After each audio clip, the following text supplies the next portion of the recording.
Hello everyone, আমি সৃজিতা। আবার আরেকটি নতুন ভিডিওতে সবাইকে ওয়েলকাম। আশা করি তোমরা অনেক ভালো আছো, আমিও অনেক ভালো আছি।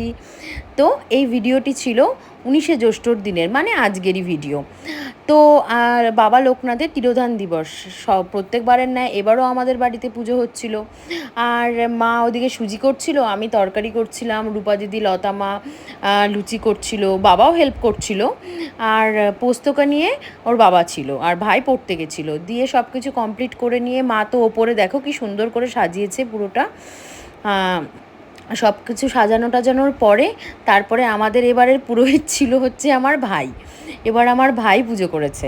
তো ভাই পুজো টুজো করে নিয়ে তারপরে আমরা সবাই অঞ্জলি টঞ্জলি দিয়ে তারপরে নিচে এসে প্রসাদটা খেয়ে নিয়ে সবাইকে বাড়ি যেখানে যেখানে দেওয়ার আছে সেখানে সেখানে দিয়ে প্রসাদটা খেয়ে তারপরে আমি হচ্ছে গিয়েছিলাম, আমার যেহেতু মানত করা ছিল যে আমি হচ্ছে একটা সোনার টিপ দেব বাবা লোকনাথকে। তো সেই মন্দিরে গিয়ে বাবার সাথে এই যে টিপটা, মন্দিরে গিয়ে বাবার সাথে গিয়ে টিপটা দিয়ে এসেছি।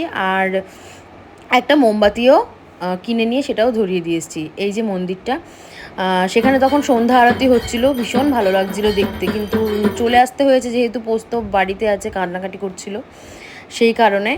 আর দেখো তোমরা লাইনটা জাস্ট কতটা বড়। দিয়ে ওখান থেকে আমরা চলে গেছিলাম আবার আরেকটা মন্দিরে, কলোনির তেঁতুলতলা মন্দিরে। ছোট থেকেই মন্দিরটাতে যেতাম, এবারও গিয়ে প্রণাম করে প্রসাদ নিয়ে এলাম। তো তারপরে বাড়িতে এসে প্রসাদটা খেলাম। তো আজকের ভিডিওটা এইটুকুই। ভালো লেগে থাকলে প্লিজ আমার ফেসবুক পেজটা ফলো করে দিও আর চ্যানেলটা সাবস্ক্রাইব করে দিও। বাই।